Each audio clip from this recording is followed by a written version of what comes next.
Ensenaditas, febrero 26 de 1866. Parece que las operaciones de la guerra se desarrollarán con rapidez a causa de la llegada del vicealmirante Tamandaré, que según rumores bombardeará la fortaleza de Humaitá muy pronto. Más de 2 años de asedio necesitaron los aliados hasta que en agosto de 1868 Humaitá, el gran fantasma, cae definitivamente. A partir de entonces, la guerra se parecerá más a una cacería. Las fuerzas aliadas, al mando del marqués de Caxias, se componen casi exclusivamente de tropas imperiales. Del ejército paraguayo quedan jirones.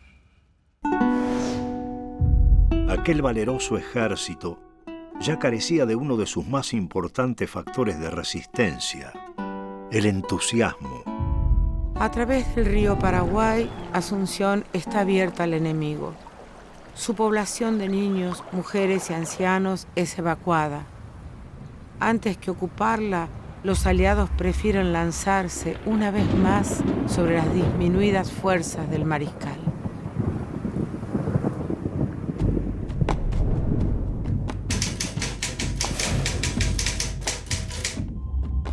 A partir de que el cerco aliado se cierra sobre Humaitá, Francisco Solano López instala su campamento en San Fernando.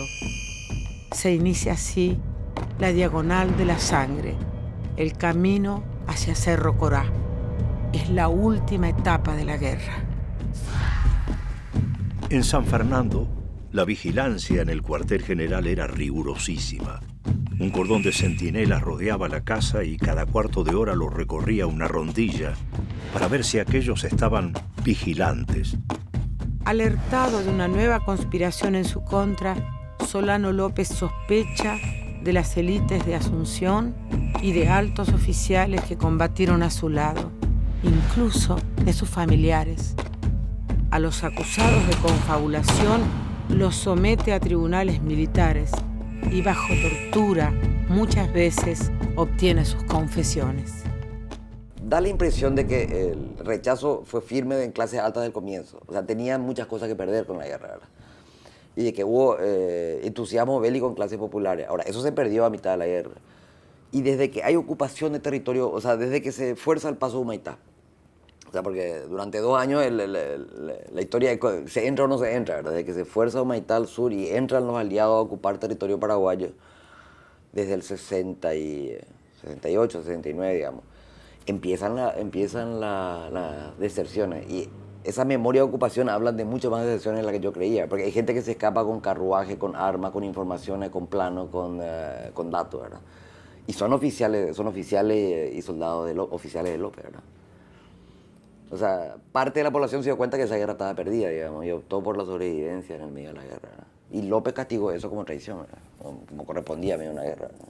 En el río Tiricuarí, ¿verdad? En San Fernando, fueron ejecutadas muchas personas, más de 492 personas, entre ellos sacerdotes. Dice una parte de las crónicas, ¿verdad?, de los historiadores de la época, por ejemplo, la traición sí existía. Sí existía la conspiración. Él lo tenía muy en cuenta, pero a través de eso a lo mejor morían inocentes, así como el general Brugués, que era uno de los artilleros más famosos que tuvo el Paraguay. Solano López y lo que queda de su ejército abandonan San Fernando y se trasladan más al norte. Por esos mismos días, un aventurero inglés que ha sido cónsul en Brasil y antes había peleado en la India y en Crimea, navega río arriba el Paraguay y recoge un rumor. Desertores de toda clase andan vagando en las inmediaciones y se dice que del lado opuesto, en el Gran Chaco, existe un amplio quilombo o establecimiento de fugitivos donde brasileños y argentinos, orientales y paraguayos viven juntos en mutua amistad y en enemistad con el resto del mundo. El mariscal instala su nuevo cuartel general en Lomas Valentinas, 130 kilómetros al sur de Asunción. Caxias busca sorprender a Solano López, hace que sus hombres se internen en el Chaco y vuelvan a cruzar el río Paraguay 100 kilómetros al norte, cae sobre los paraguayos el 6 de diciembre cerca del arroyo Itororó. Es la primera batalla de la Desembrada. 3 enfrentamientos que se suceden en el último mes de 1868 y que costarán más de 4.000 hombres a Paraguay. El 11 de diciembre tiene lugar la batalla de Abaí. Años después será retratada por Pedro Américo. A diferencia de Cándido López, este pintor de la corte imperial nunca estuvo en el frente de batalla. Pintó lienzo en Florencia y la influencia europea se aprecia en toda la escena. El tono sublime de la pintura disimula lo que la guerra es en ese entonces: una masacre. Há uma série de iniciativas pictóricas, né, de quadros, né, como a Batalha de Abaí, né, que, encomendado direto ou indiretamente pela Casa Real, né, para registrar na época, porque a pintura nesse momento, né, ela tinha um papel, né, desconhecido hoje. Esses grandes quadros, né, a batalha aí de uma dimensão monumental, né, eram visitados por dezenas de milhares de pessoas. El 21 de diciembre, paraguayos y aliados se enfrentan cerca del cuartel del Mariscal en Lomas Valentinas. Allí cae el último obstáculo para la ocupación de Asunción. El ejército paraguayo se componía más o menos de 5 a 8.000 hombres, viejos, ancianos, niños, mutilados, en donde se le tenía que arrollar ya allí y terminar la guerra.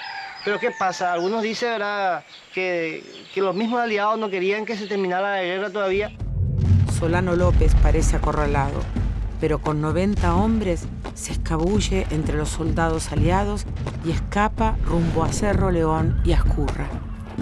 Caxias decidió dejar libre el único paso por donde podía escapar López. La guerra se tenía que terminar ya después de Lomas Valentinas, donde el ejército paraguayo, por ejemplo, hay una parte, unas crónicas también, así como los caricaturistas muestran también, ¿verdad?, que López estaba ya haciendo su testamento. Eso ya a finales del 68. Yo entiendo que la guerra del Paraguay había terminado con la batalla de Lomas Valentinas. El resto, como dice ahí Garmendia, ya fue prácticamente una cacería de un hombre, de un león herido. Aunque Asunción ya no tiene defensa y el ejército paraguayo ha sido diezmado, la guerra no termina. El mariscal parece no evaluar la posibilidad de rendirse. Es muy probable que él consideraba de que era el todo o la nada, ¿verdad? Ya que perdió la guerra, el país ya no existía, o sea, ya se había perdido todo con él, ¿verdad? Es muy difícil medir, o sea, una pasión que ya es irracional por todos lados. Y que se juega ya en la obcecación final. Gran parte de las peleas internas que tuvo López con su familia misma fue exactamente por ese motivo. A la larga la que se jugaba eso, un pacto no con los aliados para parar la hemorragia de un pueblo que se estaba desangrando totalmente, ¿no? Llega un momento que es muy difícil juzgar a un líder que dice, bueno, yo me juego hasta que me maten, yo lucho como un león hasta que termine. ¿Hasta qué punto se puede juzgar? O el capitán que muere con el barco, o la persona que se entrega hasta el final, o el guerrero que muere en combate.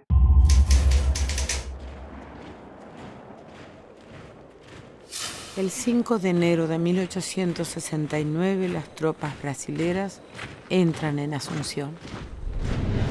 Aquella ciudad solitaria y silenciosa por cuyas calles solo cruzaban hambrientas ratas, fue ocupada y saqueada por los brasileros de una manera bárbara. Los buques, transportes y algunos de guerra salían del puerto cargados de muebles de sala y dormitorio. Iban pianos y camas juntos. Las casas de comercio de argentinos, brasileros, orientales, españoles y de otras nacionalidades sufrieron grandes perjuicios, de modo que la capital de la República fue sometida a soportar la suerte del vencido allá de los tiempos antiguos, con absoluta prescindencia de los preceptos establecidos por la civilización moderna. El marqués de Caxias da por terminada la guerra y renuncia al mando de la Triple Alianza.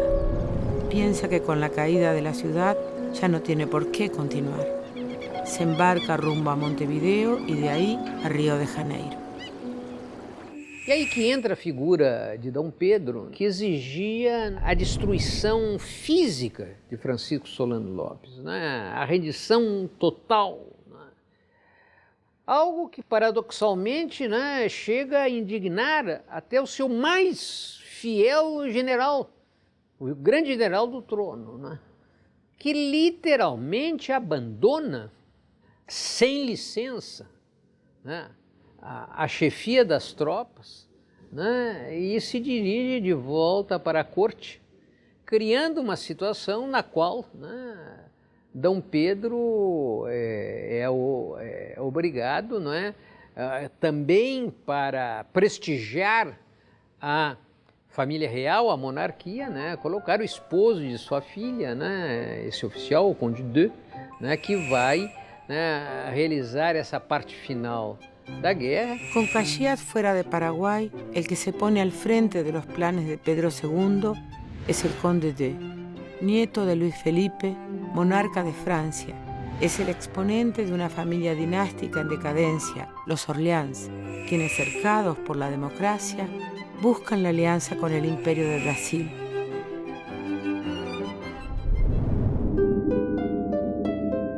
El mariscal continúa su marcha hacia la cordillera de Ascurra, a kilómetros de Piribebuy.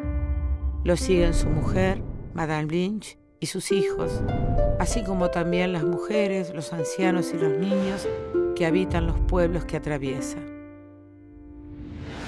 Es el éxodo. Asediados por los aliados, los que sobrevivieron al desbande luego de la derrota de Lomas Valentinas, se le empiezan a unir.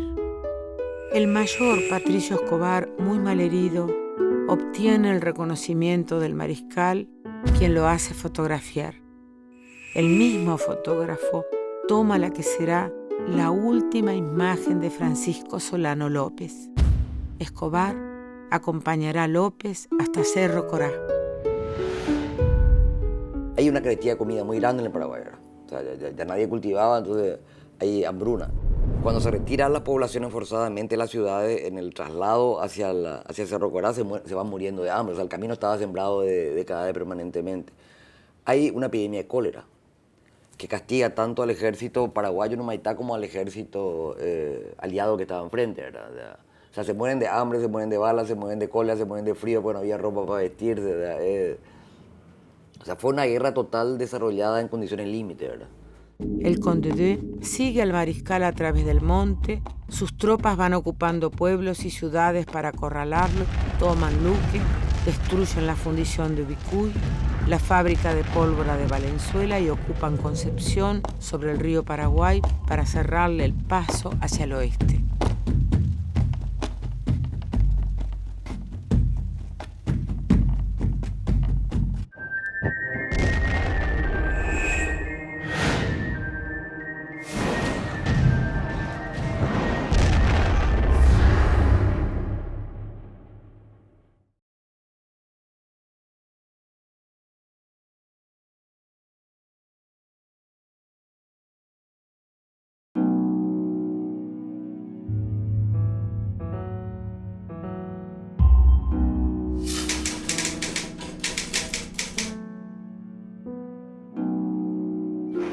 El mariscal ha reagrupado sus fuerzas en Ascurra. Son los soldados y oficiales que han sobrevivido, más los ancianos y muchachitos de 14 y 15 años que han sido sumados en los últimos meses. Supone que las tropas de la Triple Alianza intentarán envolverlo allí mismo. En Piribebuy, nombrada nueva capital de la República, se instala lo que queda de la administración y los tesoros públicos, así como los archivos.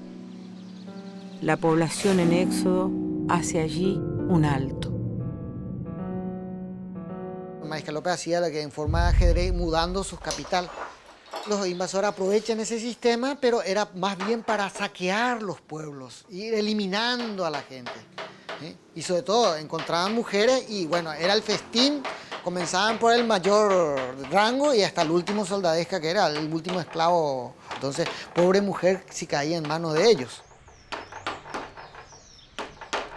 Acá estaban los familiares, y los familiares se organizan y se preparan no solamente para defender su patria, sino se preparan, sabemos eso por la historia, de que ellos se preparan para morir.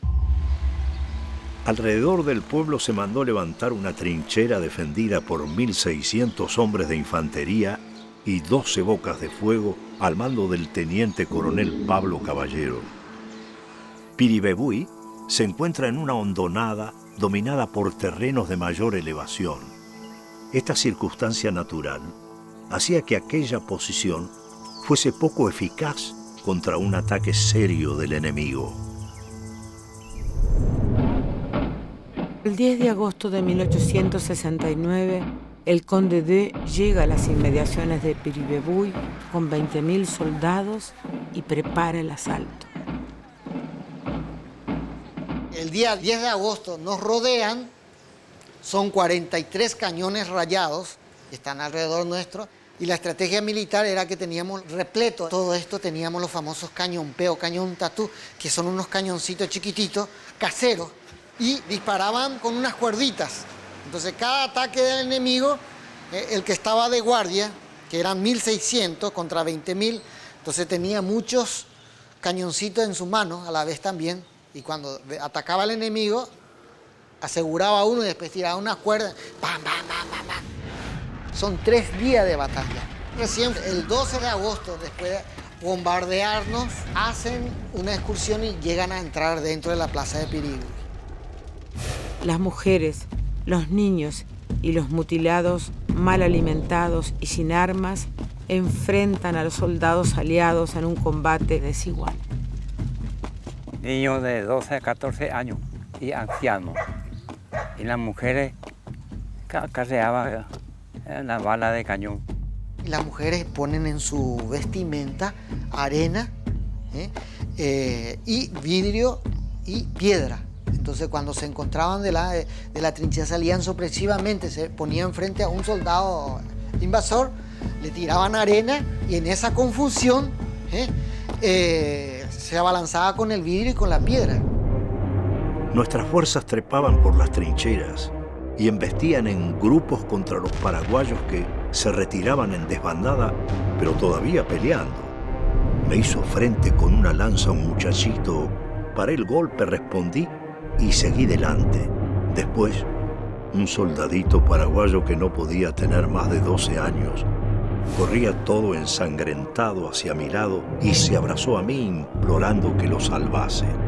Durante el asalto aliado a Piribebuy, un joven soldado paraguayo, mediante un disparo, hiere de muerte al general brasilero Mena Barreto.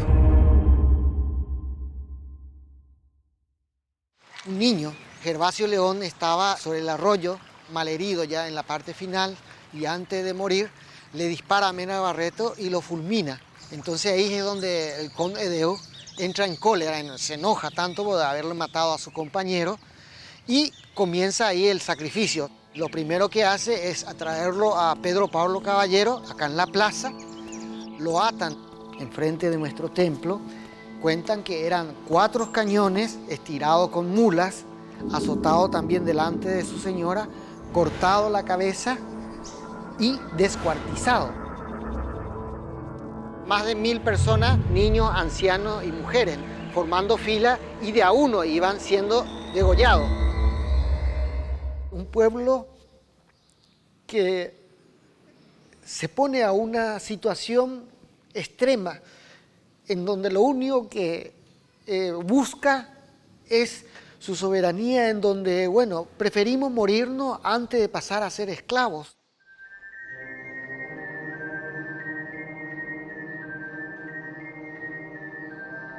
Por la toma de Piribebuy son distinguidos varios jefes argentinos, entre ellos el general Campos, con la condecoración imperial de Brasil titulada Recompensa a la bravura militar.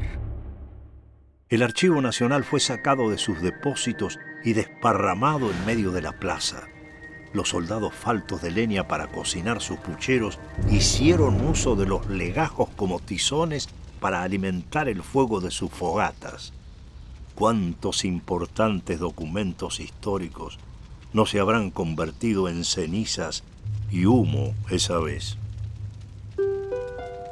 Centurión no es amigo de las truculencias, tampoco de recargar las culpas del imperio. Con el estremecimiento que solo produce la prosa austera, señala: El hospital de Piribebuy fue incendiado, pereciendo quemados muchos enfermos y heridos que habían en él. Caída Piribebuy, la cordillera de Ascurra tiene que ser abandonada y el éxodo se reinicia. Todos saben que la marcha será ardua, sin destino a la vista. El mariscal López reúne a las mujeres y les informa que no están obligadas a acompañarlo. Pocos días después de la masacre de Piribebuy, los aliados creen alcanzar a las tropas del mariscal. A lo lejos, observan algo extraño en esos soldados y se acercan con desconfianza. Cuando comienza el combate de Acostañú, descubren la terrible verdad.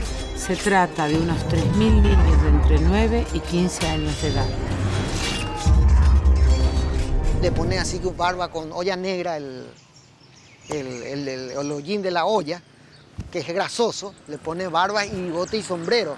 Entonces son niños simulando ser personas mayores. Quando se trata de Acostañú, por exemplo, o que é mais grave? Massacrar crianças é gravíssimo, é genocídio. Mas colocar crianças com uniforme militar e ir para campo de batalha, no nosso entender também, é gravíssimo. Também é genocídio.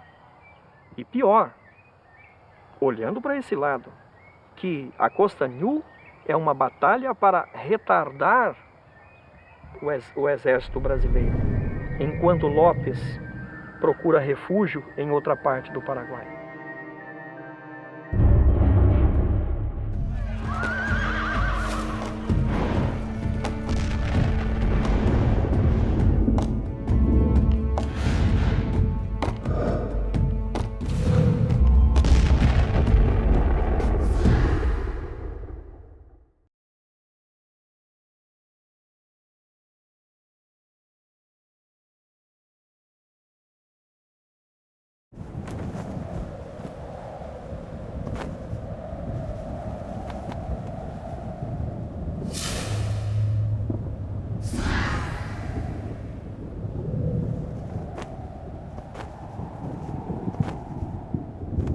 Después de lo de San Fernando, la evacuación de Asunción, todas las poblaciones del interior del Paraguay eran invitadas a seguir al Ejército Nacional por el temor que se le tenía al ejército aliado, especialmente al brasilero. El propio López tenía conciencia de que su pueblo ya no quería continuar, entonces él tenía a merced a su entorno, a toda la población, para que no pase al lado enemigo. Estaba acompañada de las residentas, que eran mujeres que seguían a su esposo, padres, hermanos, y las destinadas, que eran las comprometidas en alguna conjura anterior, como ser el de San Fernando, el de Ascurra. Llegaron acá en octubre de 1869, donde fue declarada la Villa San Isidro Labrador de Curuguatí, la cuarta capital de la República. Se descubre un tercer conato de envenenamiento, donde se le compromete seriamente a la propia madre del mariscal López, a las dos hermanas, al coronel Hilario Marcó, a su esposa, a Pancha Garmendia y varios otros oficiales que son pasados por las armas. La madre y las hermanas del mariscal y Pancha Garmendia son destinadas a Villa Gatimí. Pero en la memoria popular, el emblema mayor de las injusticias del mariscal es Pancha Garmendia. Las sospechas crecen alrededor de esta mujer que tiempo atrás fue pretendida por el joven Francisco Solano López. Finalmente, y sin que ella confesara su culpa, es ejecutada en diciembre de 1869. Vicia, ¿puedes explicarnos qué lugar es este, qué pasó acá en el año 1869? Aquí se encuentra una depresión, se dice que esa era una gran fosa donde cayeron las mujeres. O sea que lo que podemos entender acá es que era un cementerio de las residentas. Y sí, se puede. Donde fueron injusticiadas, digamos, las hermanas Barrios, Pancha Garmendia, por orden misma del Mariscal López. Así fue, así se dice. Aun cuando vislumbra algo de monstruoso en este comportamiento del mariscal, Centurión encuentra un argumento que lo explica. Es el amor a la patria, que como en los antiguos está por encima de cualquier interés individual, de cualquier otro sentimiento. Desde Curuguatí él decide salir hacia la zona de Panadero, recorriendo el camino real que va a Concepción. Pasa por el Jeju Iguazú, el Jejuimí, el arroyo Itanaramí, el arroyo Guazú, partiendo a Panadero. De Panadero él tiene noticia que la avanzada brasilera con el general Cámara venía ya a su encuentro desde Concepción. Él decide tomar el camino al este, pasando la cordillera de la Mambayo, entrando en territorio que es actualmente territorio brasileño, subiendo hacia el norte, llega hasta el lugar conocido como Punta Ponado, a través del potrero Capiguarú, la picada de Chirihuelo, llega al lugar denominado Cerro Cora.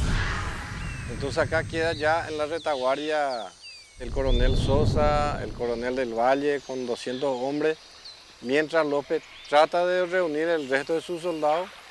Yo entiendo que el río servía como defensa contra los invasores que venían desde Villa de Concepción y esta trinchera servía como defensa de lo que vendrían detrás de López desde Villa Egatimí. Podemos ver acá el foso y las tierras que se fueron tiradas a un costado para que los soldados que estén atrincherados puedan caminar tranquilamente dentro del foso, mantener nada más que un punto del cuerpo, ¿verdad? Para tener una visión de lo que está sucediendo en el campo abierto, que me imagino que era en ese momento esto era un campo abierto, porque no tiene sentido tener una trinchera en el medio del monte. Entonces acá vemos un desnivel que no tiene, por la arma que usaban en ese entonces no se podía manejar en forma acostada, únicamente se usaba en la forma vertical porque eran fusiles a chispa que se cargaban por la boca, entonces esos movimientos del soldado no podía hacerlo en forma acostada, netamente lo hacía en forma parada y con la bayoneta calada, el sable o el puñal con un punto de mira. Daba el primer disparo, por la cercanía del enemigo no podía hacer un segundo disparo porque tardaban como 2 minutos para volver a recargar el fusil y la capacidad de tiro era nada más que de 50 metros, entonces no le da tiempo de recargar el fusil. El siguiente paso salía con el fusil con la bayoneta calada y le arremetía al enemigo cuerpo a cuerpo. Una vez que dejaba de usar el fusil con la bayoneta ya era arma blanca. Era el puñal o el sable. Este lugar lo conocemos como San Jajú y también conocido como Hospitalcue, que es uno de los últimos hospitales de sangre que constituyó López antes de llegar a Cerro Corá, donde quedaron abandonadas 700, 800 personas incapacitadas de continuar el calvario hacia Cerro Corá, por diferentes motivos, enfermedad, inanición, quedaron a merced de la misericordia del enemigo, totalmente abandonada por el ejército paraguayo que estaba ya en retirada hacia la cordillera del Maracayú.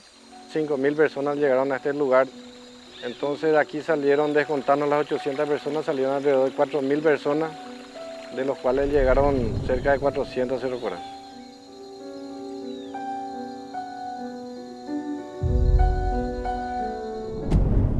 En enero, el Conde de es fotografiado junto a algunos oficiales de su Estado Mayor en Villa del Rosario. Envía una división de 2.600 hombres al mando del general José Correa da Cámara tras los pasos del mariscal. Estamos en el exacto lugar donde era el último campamento López antes de salir de la cordillera en la Mambay por primera vez. La certeza que tenemos que es el sitio correcto es porque hemos encontrado varios pertrechos de guerra como fusiles, restos de fusiles, sables, bayonetas. Todo lo que estamos viendo acá fue un grandiosísimo cementerio donde las tropas famélicas de López lo hacían este trayecto a pie, descalzo, enfermo, sin ningún tipo de esperanza de vencer la guerra, nada más por el patriotismo que tenían y la orden de seguirle a López hasta vencer o morir. A principios de febrero llega a Cerro Corá el ejército de Solano López. El jefe de Estado Mayor es su hijo Panchito, de apenas 15 años de edad. Los que llegaron a Cerro Corá con el mariscal ascenderían cuanto más a 500 hombres, la mayor parte enfermos, todos profundamente quebrantados en su moral y espíritu por las excesivas penurias y fatigas. Quiero mostrarte el lugar, un pasaje de parte del río Aquidabán donde supuestamente la fuerza aliada pasó para atacarlo al mariscal López.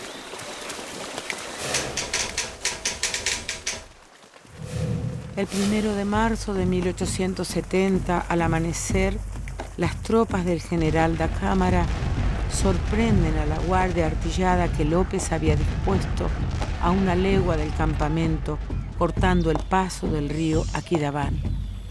El coronel Centurión monta a caballo, se pone al frente de las escasas fuerzas paraguayas y las despliega en guerrilla, tratando de librar un combate cuerpo a cuerpo. Enseguida una bala enemiga le atraviesa la cara y le arranca parte de la mandíbula, dientes y lengua. Con mi caída se produjo el desbande bajo una lluvia de balas que cruzaban sobre nuestro campamento.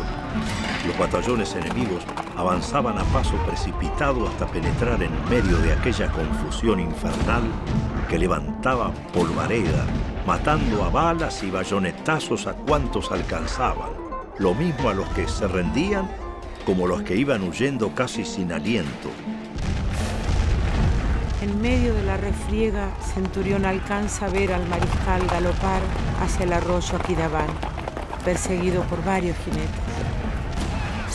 Según cuenta la historia, él recibió la primera estocada en el bajo vientre, luego otro en la cabeza, venía ensangrentado, le echaron del caballo, intentó cruzar el Aquidabán Nigüí, pero ya no pudo. Corrió su sangre por este arroyo, No reuniendo las fuerzas suficientes, siendo ayudado por 2 oficiales paraguayos, da la orden de buscar refuerzos.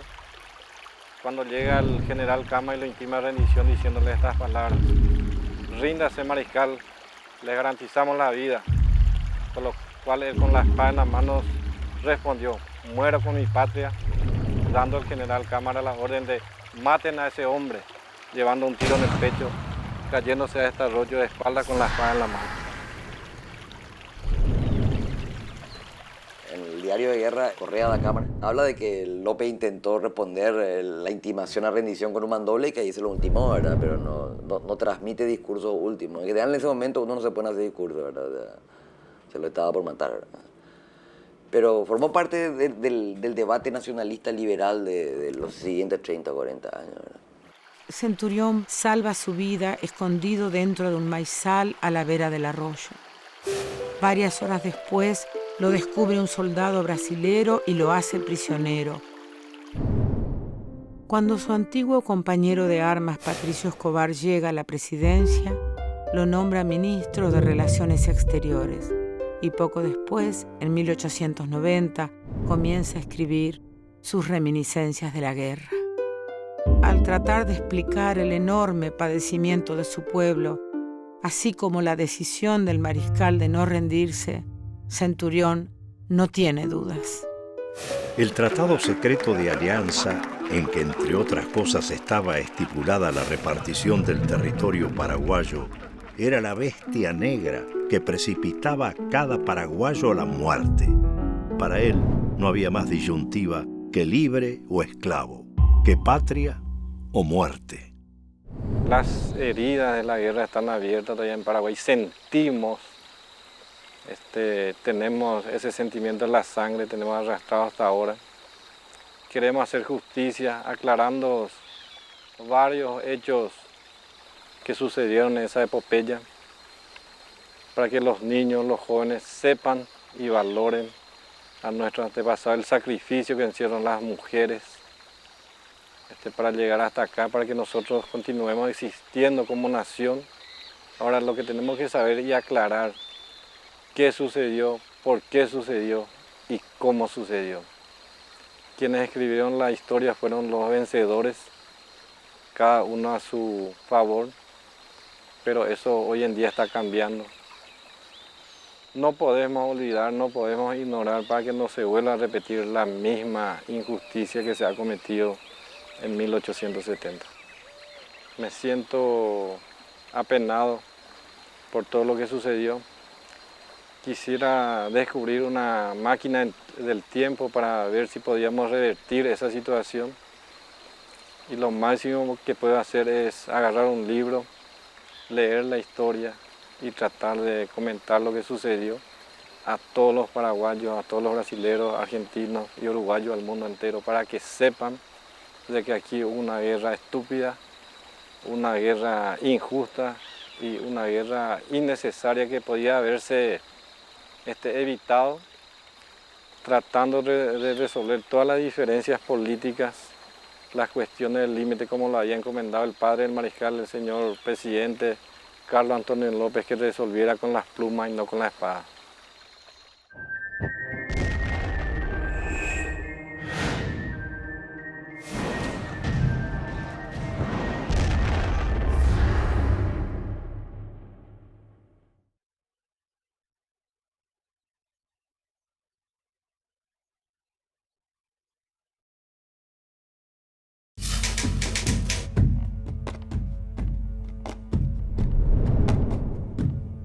La muerte de Francisco Solano López en Cerro Corá el 1 de marzo de 1870 marcó el fin de la guerra de la Triple Alianza.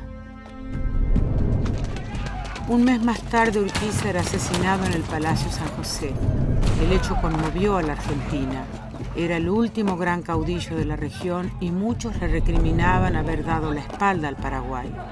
Ricardo López Jordán, antiguo lugarteniente suyo y decidido partidario del apoyo a Solano López, es señalado como responsable de su muerte. Las heridas del conflicto aún permanecen abiertas, como las trincheras en los montes. En Paraguay, el pueblo enfrentó tenazmente a la alianza de 3 ejércitos nacionales. Durante la guerra, todo aquel en condiciones de valerse por sus propios medios fue convocado a defender su tierra por la razón o por la fuerza. En la Guerra Grande murió el 60% de la población paraguaya. Já enfrentados durante a Guerra do Paraguai, com a retórica construída, sobretudo, pelo liberalismo mitrista, de uma guerra retomada pelo Império, de uma guerra da civilização ocidental, portenha, imperial, contra a barbárie paraguaia. A grande contradição foi como essas duas grandes nações encontraram, sofreram, levaram 5 anos para vergar uma pequena nação relativamente pobre. Enviados a la guerra con cadenas y grilletes, miles de esclavos y desheredados brasileros, uruguayos y argentinos dejaron su vida en ese gran cementerio en que se convirtió Paraguay. Fue un genocidio americano, el Paraguay fue totalmente diezmado, Latinoamérica estaba en total guerra en aquella época, ¿no es cierto? Entonces, ojalá que no ocurra nunca más, ¿verdad? Porque aquí murieron muchísimos miles y miles de inocentes. Inclusive provincias argentinas no quisieron venir a pelear al Paraguay. Fueron rebeldes con el presidente Mitre, ¿no es cierto? Inclusive algunos se hicieron de indio, entraron en los montes no queriendo salir más. Fueron capturados y fueron esposados y se venían y se retiraban en el Paraguay para venir a pelear. En Paraguay el pueblo cuenta esta historia incansablemente. El dolor paraguayo vive aún hoy. Su tierra, sus ríos guardan secretos, restos de ese dolor. La población femenina llevó la peor parte durante la guerra. Muchas acompañaron a sus maridos e hijos en el frente de batalla como enfermeras, cocineras y agricultoras. Incluso combatieron cuando fue necesario. Eran objetos de mucha violencia en esa época. En momentos de descanso de las tropas, por ejemplo, muchas mujeres eran llevadas para recrear a los soldados que estaban ahí en el frente de batalla, ¿verdad? Fueron víctimas de sus propios compatriotas soldados y del salvajismo y ensañamiento de los aliados. La mujer paraguaya ha sido clave en la preservación de la identidad de su pueblo. Yo diría que esta guerra continúa. En la zona fronteriza hay muchas personas, especialmente las mujeres, que trabajan en lo que nosotros le llamamos las trabajadoras de pacotilla, que se le llaman las que van, llevan sus productos hacia la Argentina y de ahí venden y nuevamente compran y traen los productos para comercializar aquí. Pero estas mujeres siempre fueron objeto de mucha humillación, de mucho despojo. Entonces, ¿quiénes quedan de nuevo en el campo, en las casas? Son los abuelos, los chicos. El campo está prácticamente vacío.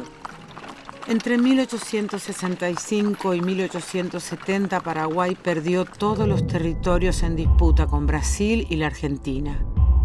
Las tierras productivas fueron privatizadas, principalmente a favor de brasileros y argentinos, convirtiéndose en un país totalmente dependiente.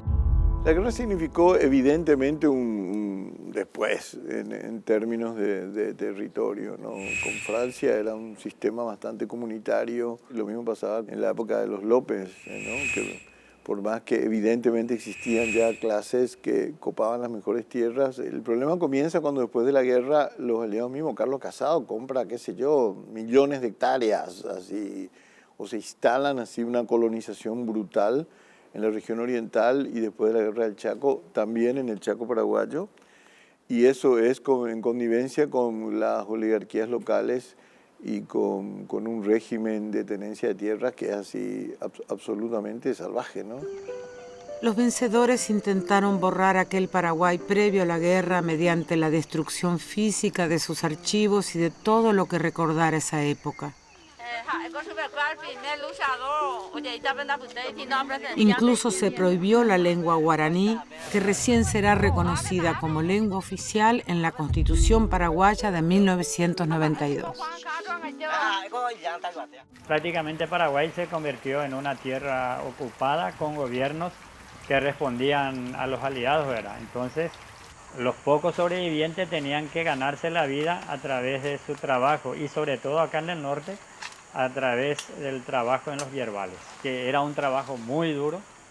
La mayoría de la gente morían en los yerbales. Una serie de gobiernos civiles se sucedió tras la derrota hasta que en febrero de 1936, luego de un golpe militar, las Fuerzas Armadas paraguayas se instalaron en el poder. Con diferentes matices siguieron al frente del país prácticamente sin discontinuidad hasta febrero de 1989. Desde 1954, Paraguay padeció una de las peores dictaduras del Cono Sur, la del general Alfredo Stroessner. Reelecto 8 veces, finalmente fue depuesto por otro golpe militar y partió al exilio en Brasil en 1989. Stroessner exaltó la figura de Solano López para construir una línea histórica donde se instaló como su continuador, mientras ponía en marcha el Plan Cóndor junto a los dictadores de Argentina, Uruguay, Chile y Brasil.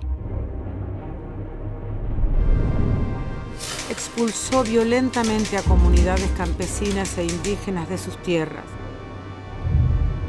Stroessner dejó una de las estructuras agrarias más desiguales de América Latina. El objetivo de la persona que está acampado acá, dentro o enfrente de esa propiedad, el objetivo principal es de tener un pedazo de tierra, porque a los campesinados en el Paraguay lo que da vidas es las tierras. nuestro nacimiento fue por lo menos imaginariamente fijado en una derrota terrible, ¿verdad? Y somos el país que más tiempo de dictadura tuvo, que más tarde entró en proceso de transición democrática, que más dificultad tiene en establecer gobernabilidad democrática en este momento, ¿verdad? La enorme desigualdad social que persiste en Paraguay hace eclosión hoy día en los campos de Curuguatí. El segundo muerto que está acá, nuestro hermano. Queremos justicia. Una excusa aprovechada por oportunistas políticos y latifundistas para destituir al gobierno del presidente constitucional Fernando Lugo. Se declara culpable al acusado Fernando Armindo Lugo Méndez y por lo tanto queda separado de pleno derecho de su cargo. Hoy no es Fernando Lugo el que es destituido. Es la historia paraguaya, su democracia, la que ha sido herida profundamente. Lo que ellos hacen, un poco manipular torpemente, es decir, hay una nueva triple alianza. Realmente lo que hay es una alianza por la democracia y un intento, yo creo, en contra de ese camino de la guerra, de proteger al pueblo paraguayo y a la región entera de un golpe así como tan groseramente urdido. La propia gente que está hablando de soberanía nacional es la que están comenzando a entregar, pidiendo bases norteamericanas e inglesas, comenzando a dar entrada a empresas corporativas que significa una amenaza a la soberanía del país, etcétera, ¿no? Contar esta guerra es rescatarla del olvido al que durante años fue condenada por la vergüenza que encierra. Un intento de reconocer, de alguna manera, el horror cometido contra este hermano pueblo de América del Sur. Esta música que vamos a escuchar se refiere, está dado dentro de un contexto del diálogo entre un anciano veterano de la guerra del 70 y un joven. ¿Usted dónde va, señor? Me voy a la capital junto a las actuales autoridades del gobierno a ver si no consigo un poco de pensión. Una pensión que les sirva de sustento, porque los veteranos de la guerra del 70 quedaron en la indigencia total, murieron en la pobreza total.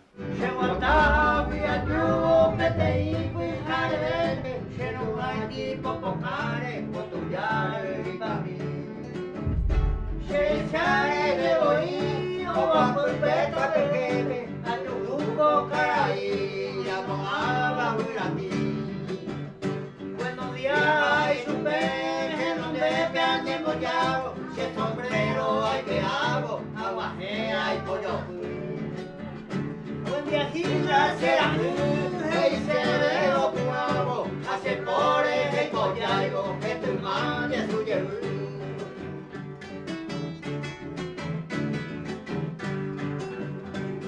Ay, siempre me dice pura putre, a echar en copullar, tereyaga y cadeno. Ay, que quema guapulo del villero a bupe, añandupe y tu pecase corazón. A un pepe conoce, que te iñe con la tupe, a epe y se supe, lo pepa de serú. Señor, contesta y maragatupe, agitado mi cámara, media luna y por luz.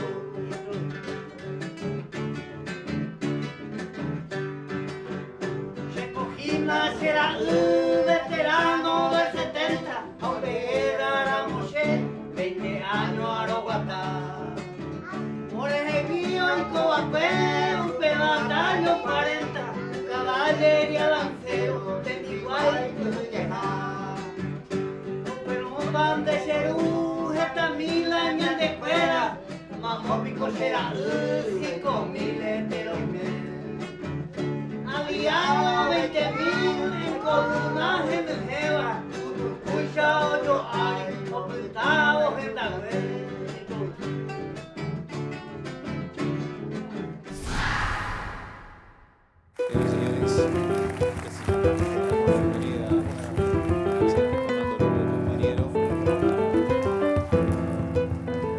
él vamos a poder comprender mejor aquello que los medios de comunicación en el Paraguay insisten en señalar, que hay una nueva triple alianza en contra del Paraguay.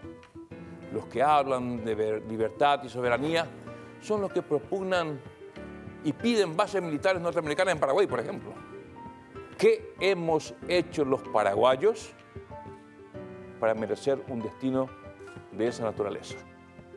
Por estas venas también corre sangre de los López, de Francia, de las residentas, y lo tenemos muy viva esa historia. No ocurrió hace 147 años. La guerra Iguazú contra el Paraguay fue, a mi entender, contra un modelo de ser un país diferente. Y que ahí sí hubo otra triple alianza. La alianza de la oligarquía paraguaya, de los partidos tradicionales y de las multinacionales asociadas a algún país fuerte de hacia el norte. Esa es la otra triple alianza que no están en los medios, pero descubriendo la verdad de los acontecimientos va a aflorar con más vida. Aquí hubo, sí, un golpe de Estado parlamentario.